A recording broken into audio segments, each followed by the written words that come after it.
आइए आज हम लोग पढ़ते हैं रसायन विज्ञान में एक अभिक्रिया के बारे में जिसको हम बोलते हैं उदासीनीकरण अभिक्रिया। उदासीनीकरण अभिक्रिया इंग्लिश मीडियम वाले क्या बोलते हैं? Neutralisation reaction. तो आज किसके बारे में पढ़ना है अपने लोगों को? उदासीनीकरण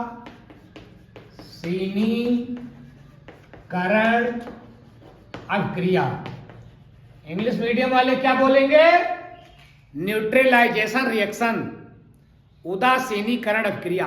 ये भैया उदासीनीकरण अभिक्रिया क्या है? तो नाम से ही स्पष्ट हो रहा है। उदासीनीकरण मतलब जिस अभिक्रिया में, जिस रासायनिक अभिक्रिया में कोई उदासीन बन जाए। उदासीन क्या होता है? अपने लोगों के गाड़ी में एक गियर होता है न्यूट्रल गियर। अब ये न्यूट्रल गियर क्या होता है?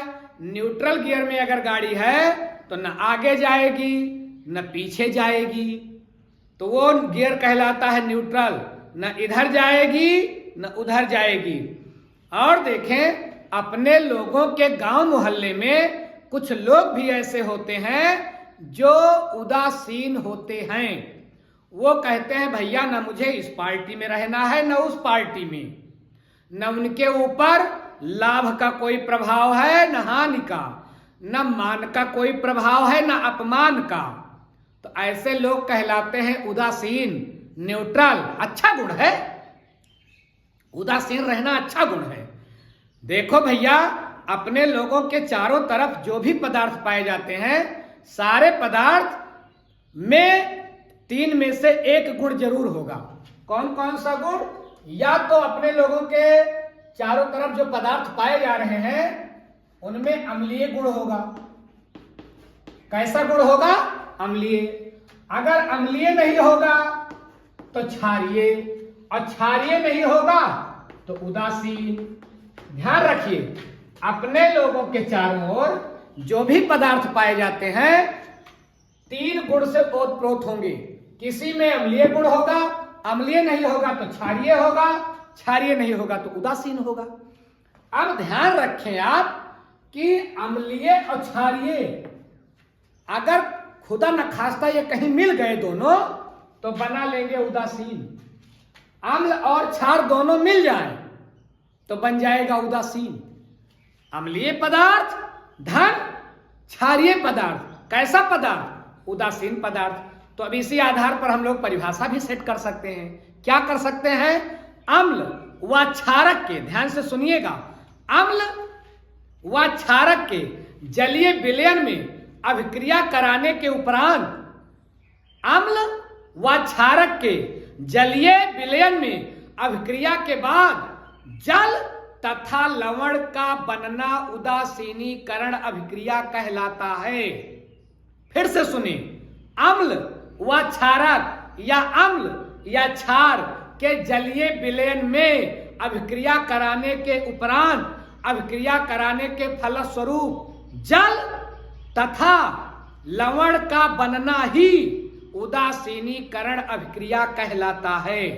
मतलब अम्ल बनेगा, अम्ल मिलेगा, क्षार मिलेगा, उदासीन कोई लवण बनेगा और पानी बनेगा, तो ये अभिक्रिया कहलाएगी उदासीनीकरण। कंफर्म हो गए? आइए एक उदाहरण देख लें अपने लोग, उदाहरण से समझ जाओगे। देखिए एक तगड़ा अम्ल है HCl। कैसा अम्ल है? HCl। इसका लीजिए जलीय विलयन। एक क्यों लिखेंगे? बताया है मैंने पहले ही, तो एक्वस मतलब जलीय, HCl ले जलीय और NaOH इसको भी लीजिए जलीय। देखिए ये है हाइड्रोक्लोरिक एसिड। ये कौन है? Sodium hydroxide. तो ये सोडियम हाइड्रोक्साइड बहुत अच्छा क्षार है और ये Cl बहुत अच्छा अम्ल है। अगर इन दोनों को मिला दिया गया तो ये दोनों तुरंत रिएक्शन करेंगे। देखिए HCl का H और NaOH का OH, ये दोनों तुरंत मिलेंगे और मिल करके तुरंत बना लेंगे क्या? पानी। क्या बना लेंगे? पानी। और भैया H और H, H2O, तो H2O बन गया। अम्ल का H और क्षार का OH, दोनों मिलकर के बना लिए H2O, और अम्ल का Cl और क्षार का Na, दोनों मिलकर के क्या बना लेंगे, NaCl, मतलब नमक। तो ये हो गया साल्ट, सोडियम क्लोराइड, और पानी बन गया। तो देखिए, अम्ल मिला, क्षार मिला, लवण बना, जल बना। ये भी उदासीन, पानी भी उदासीन। पानी कैसा द्रव है, उदासीन। पानी में न अम्लीय गुण होता है न क्षारीय, और अगर आ गया गुण कोई अम्लीय क्षारीय तो समझिए पानी शुद्ध नहीं है। तो अम्लीय क्षारीय गुणों से मुक्त है पानी, उदासीन। और पानी वैसे भी बेचारा उदासीन होता है। मोटर लगा करके ऊपर चढ़ाओ और टोटी खोल दो, नीचे गिर जाए। इसका जो एक्टिविटी है इसकी, वो भी उदासीन जैसे दिखती है। और उदासीन यह है क्यों? क्योंकि इसमें H भी है और OH भी है, तब H2O बना। तो बताइए, HCl, NaOH, NaCl और H2O का बनना कैसी अभिक्रिया है? उदासीनीकरण अभिक्रिया। समझ गए? क्योंकि पानी जैसा उदासीन द्रव बन रहा है और NaCl बन रहा है। तो उदासीनीकरण अभिक्रिया क्या है?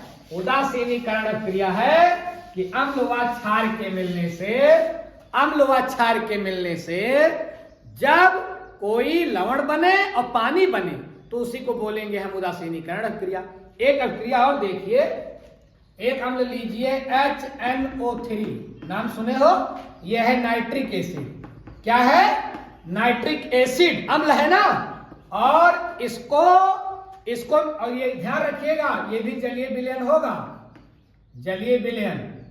और प्लस इससे क्या अभिक्रिया करवा दे, कोई क्षार, एक क्षार ले, जैसे है अमोनियम हाइड्रोक्साइड NH4OH। ये OH आ गया, मतलब क्षार है, इसको बोलेंगे अमोनियम हाइड्रोक्साइड। तो नाइट्रिक एसिड और अमोनियम हाइड्रोक्साइड, ध्यान रखिएगा ये भी एक्वस, ये भी जलीय विलयन होगा। अब इन दोनों के बीच रिएक्शन होगा तो HNO3 का H और NH4 का OH, ये दोनों मिलेंगे, बन जाएगा H2O, पानी। और HNO3 का NO3 और NH4OH का NH4, ये दोनों मिल जाएंगे तो बन जाएगा NH4NO3। ये कहलाएगा अमोनियम नाइट्रेट। तो क्या क्या बन गया? ये भी उदासीन है। HNO3 नाइट्रिक एसिड मतलब अम्ल, अमोनियम हाइड्रोक्साइड मतलब क्षार, दोनों के बीच में रिएक्शन कराया गया, बन गया एक लवण अमोनियम नाइट्रेट और प्लस पानी। तो अब परिभाषा अपने लोगों ने क्या याद किया है?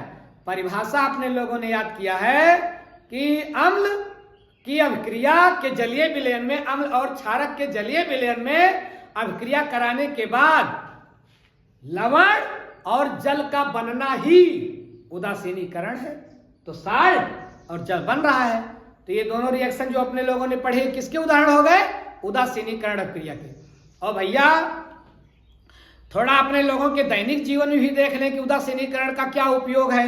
ये तो केमिस्ट्री का मामला रहा, विज्ञान का मामला रहा, लेकिन जीवन में ये कैसे उपयोगी है, पढ़ाया क्यों जा रहा है, उदासीनीकरण अभिक्रिया क्यों पढ़ाई जा रही है, इससे फायदा क्या है?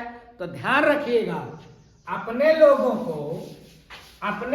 को चींटी काट लेती है, ललकी चींटी, काली चींटी काटती है तो बड़ा दर्द होता है। अपने लोगों को मधुमक्खी के, अगर अपने लोगों ने मधुमक्खी को छेड़ दिया तो मधुमक्खी अपने लोगों को काटती है, डंक मारती है।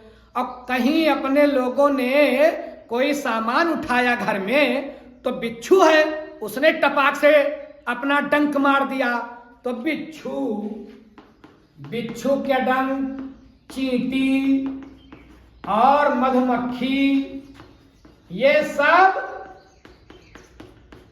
क्या है? ये सब डंक मारने वाले कीट हैं। पाए, काटे या डंक मार दिए, अपने लोगों को बड़ा दर्द हुआ।